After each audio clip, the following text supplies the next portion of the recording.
Shalom. Shalom. Pertanyaan saya, sewaktu Tuhan Yesus bangkit dari antara orang mati, Pak, Tuhan Yesus masih menggunakan tubuh di bumi. Waktu terangkat ke surga juga masih menggunakan tubuh kemuliaan dan Nah, tubuh tersebut bisa diraba oleh muridnya Thomas. Berarti tubuh tersebut masih mempunyai daging, Pastor. Bagaimana Tuhan Yesus bisa naik ke surga dengan tubuh tersebut? Sedangkan dalam 1 Korintus 15 ayat 50 dikatakan darah dan daging tidak mendapatkan bagian dalam kerajaan surga. Ya, terima kasih, Pak. iya, itu tadi juga dibahas juga sama mereka ya. Yesus saja naik ke langit loh, bukan naik ke surga, bukan Firdaus. Katanya si yang perempuan yang mulutnya cerewet dan lihat ini kan. Yesus itu ya naik ke langit loh. Nah, lihat ya. Kita buka apakah langit di dalam tradisi orang Yahudi ya, 2 Korintus 12 ya. Ya, aku tahu tentang seorang Kristen 14 tahun yang lalu ya. Diangkat ke tingkat ketiga dari Uranon ya, yaitu Firdaus ya. Ini dari kata Uranon ya, surga ya. Yesus terangkat ke surga. Oh, itu dari kata Uranon. Ini juga Uranon. Orang Yahudi mengenal 3 langit ya. Memang begitu ya. Langit yang pertama, burung di udara dia pelihara burung di Uranon. Ya, burung di Uranon. Di langit tingkat pertama, ini kan tingkat ketiga kan. Yang kedua adalah bulan dan bintang di Uranon. Ya, bulan dan bintang di Uranon artinya apa? Semesta, universe.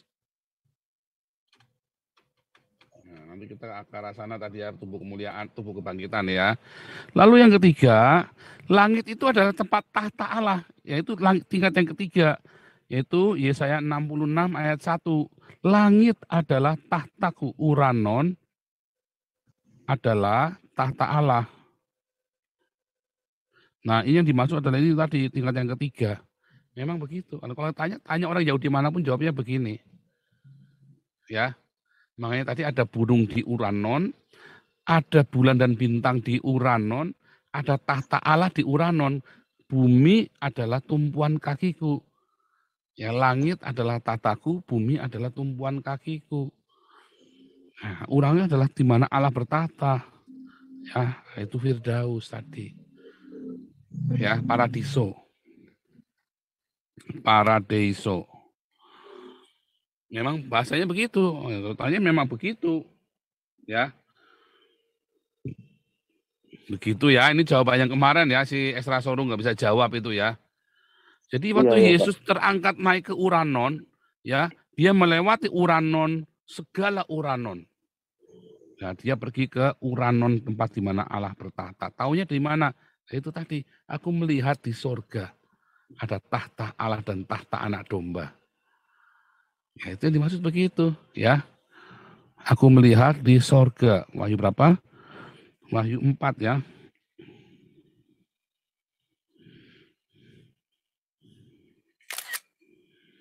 Aku melihat terbuka di sorga, ya, ada seorang duduk di tahta. Ya. Sama kan langit yang sama di Uranon kan? Sama. Nah, sekarang ya. Yesus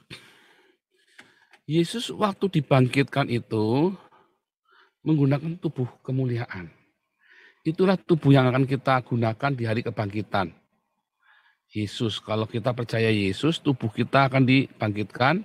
Kalau nggak percaya Yesus, tubuhnya nggak dibangkitkan, ya. Tetapi langsung masuk dari Hades, pindah ke neraka, ke Gehenna. Tapi kalau kita percaya Yesus, tubuh kita akan dibangkitkan karena tubuh yang sama itulah ya, tubuh yang sama itu, tubuh yang sama. Dua ya, tolong dibaca. 1 Korintus 15 ayat 20 sampai 52. Iya, Pak. Tetapi yang benar ialah bahwa Kristus telah dibangkitkan dari antara orang mati sebagai yang sulung dari orang-orang yang telah meninggal, sebab sama seperti maut datang karena satu orang manusia, demikian juga kebangkitan orang mati datang karena satu orang manusia. Karena sama seperti manusia, seperti orang mati dalam persekutuan dengan Adam, demikian pula semua orang akan dihidupkan kembali dalam persekutuan dengan Kristus. Tetapi tiap-tiap orang menurut urutannya Kristus sebagai buah sulung, sesudah itu mereka menjadi miliknya pada waktu kedatangannya. Kemudian tiba kesudahannya, yaitu bila mana ia menyerahkan kerajaan kepada Allah Bapa, sesudah ia membinasakan segala pemerintahan, kekuasaan, dan kekuatan. Karena ia harus memegang pemerintahan sebagai raja sampai Allah meletakkan semua musuhnya di bawah kakinya. Musuh yang terakhir yang dibinasakan ialah maut. Sebab segala sesuatu telah ditaklukkannya di bawah kakinya, tetapi kalau dikatakan bahwa segala sesuatu telah ditaklukkan, maka teranglah bahwa ia sendiri telah menaklukkan segala sesuatu di bawah kaki Kristus, tidak termasuk di dalamnya.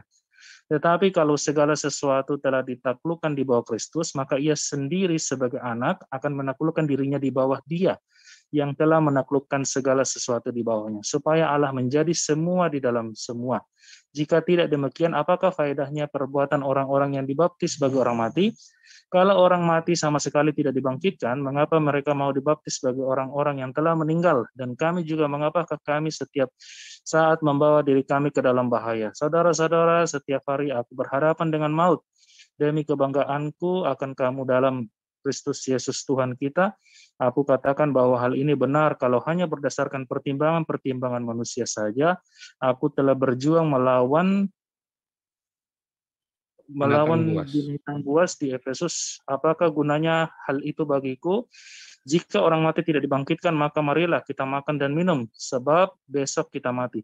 Janganlah kamu sesat, pergaulan yang buruk merusakkan kebiasaan yang baik, sadarlah. Kita lompat dulu supaya, nah ini 35 mulai. Tetapi mungkin ada orang yang bertanya, bagaimanakah orang mati dibangkitkan? Dan dengan tubuh apakah mereka datang kembali? Hai orang bodoh, apa yang engkau sendiri taburkan tidak akan tumbuh dan hidup, ia tidak mati dahulu. Dan yang engkau taburkan bukanlah tubuh tanaman yang akan tumbuh, tetapi biji yang tidak berkulit. Umpamanya biji gandum atau biji lain, tetapi Allah memberikan kepadanya suatu tubuh seperti yang dikehendakinya. Ia memberikan kepada tiap-tiap biji tubuhnya sendiri. Bukan semua daging sama, daging manusia lain daripada daging binatang, lain daripada daging burung, lain daripada daging ikan, ada tubuh surgawi dan ada tubuh duniawi. Tetapi kemuliaan tubuh surgawi lain daripada kemuliaan tubuh duniawi, kemuliaan matahari lain daripada kemuliaan bulan, dan kemuliaan bulan daripada kemuliaan bintang-bintang, dan kemuliaan bintang yang satu berbeda dengan kemuliaan bintang yang lain. Demikianlah pula halnya dengan kebangkitan orang mati.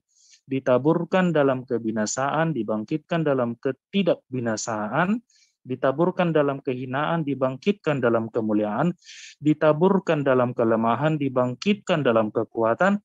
Yang ditaburkan adalah tubuh alamiah, yang dibangkitkan adalah tubuh rohaniah. Jika ada tubuh alamiah, maka ada pula tubuh rohaniah. Seperti ada tertulis, manusia pertama Adam menjadi makhluk yang hidup, tetapi Adam yang akhir menjadi roh yang menghidupkan.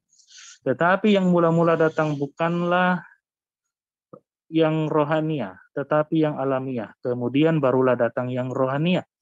Manusia pertama berasal dari debu tanah dan bersifat jasmani.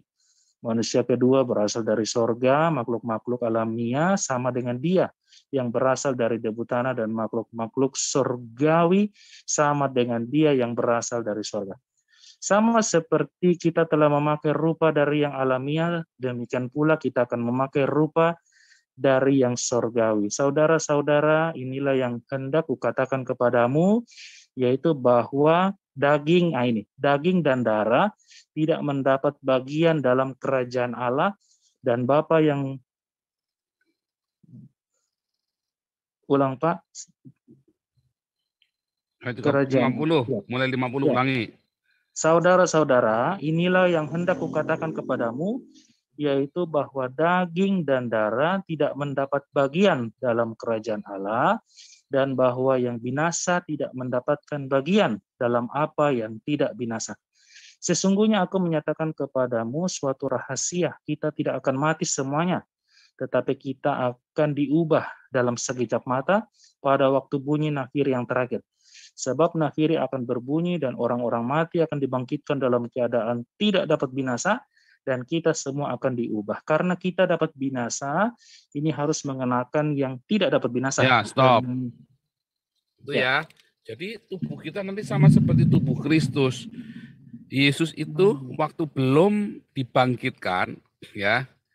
Mengapa? Nah, ini lagi nih pertanyaannya si Riva sama si Esra Soru. Bukan, saya dengan Muri Wali dulu ya.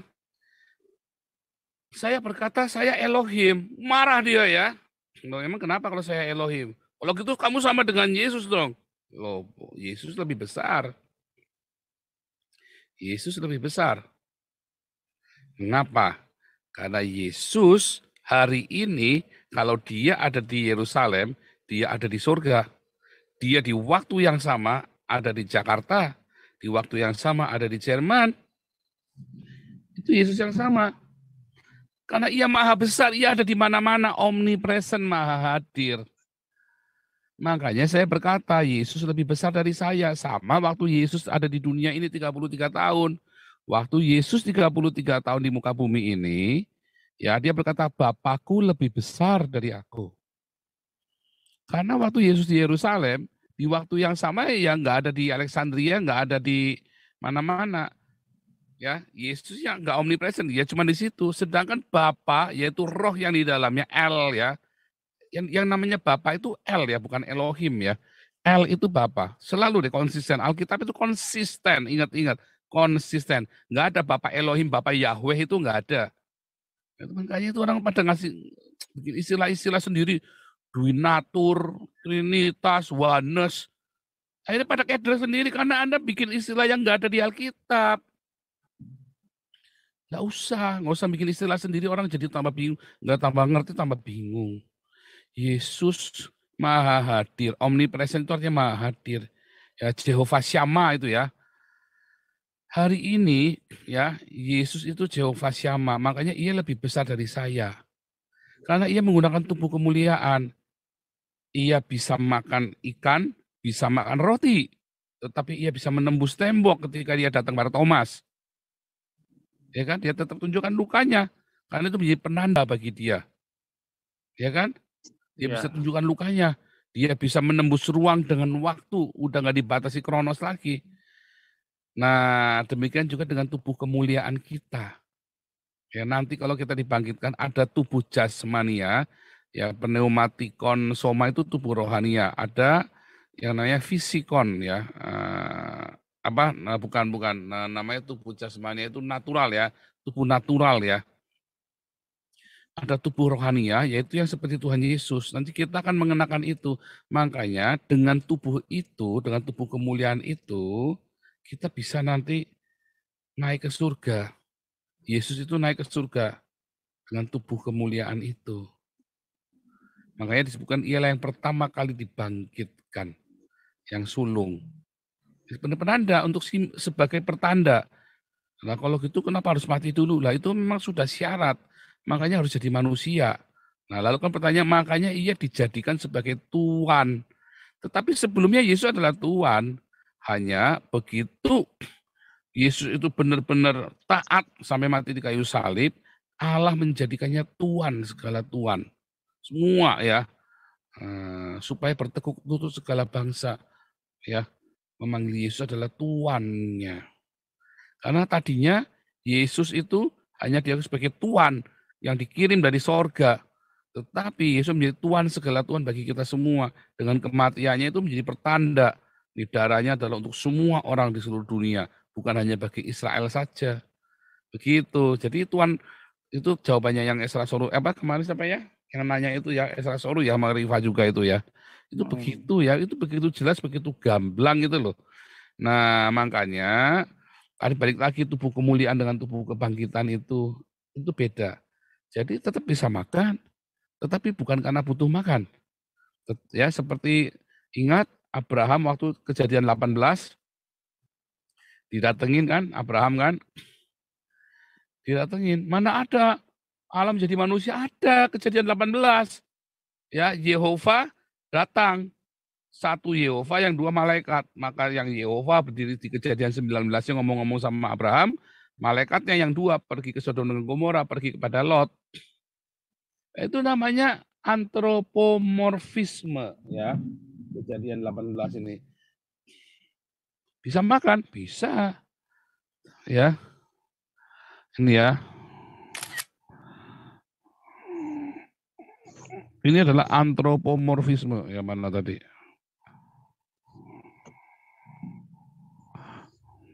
Ya. Antropomorfisme.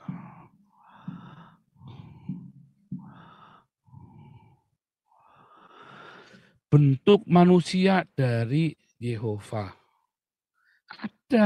Ada rabai Yahudi namanya Ramban. Itu mengakuinya. Nachmanides ya. Mengakuinya. Lupa saya bahas juga. Begitu ya. Jadi tubuh kemuliaan. Begitu Pak Kuryake. Iya. Kita sama dengan Yesus, kita bisa makan, kita bisa berjabat tangan. Nanti juga sama, dan kita bisa terbang juga. Pak Paul, ya. Itu antropomorfisme apakah sama dengan istilah teofani, Pak? Atau ada perbedaan? Nah, teofani bukan. Nah, itu orang bilang teofani salah. Itu bukan teofani. Itu adalah antropomorfisme. Yang bilang teofani itu kita, orang Kristen, teolog. Tetapi itu adalah antropomorfis. Ya. Bentuk manusia dari Allah. Bukan teofani kan penampakan, jadi seakan-akan Allah kayong-kayongan gitu loh. Ilusi, delusi gitu kan. Teofani kan seperti delusi, gambaran doang. Ini antropomorfis benar-benar nyata. Yesusnya datang sebagai manusia. Yehovanya datang sebagai manusia. Bukan teofani, bukan penampakan. Ya, antropomorfis bentuk manusia dari Yehova. Itu bukan teofani, bentuk manusia dari Yehova.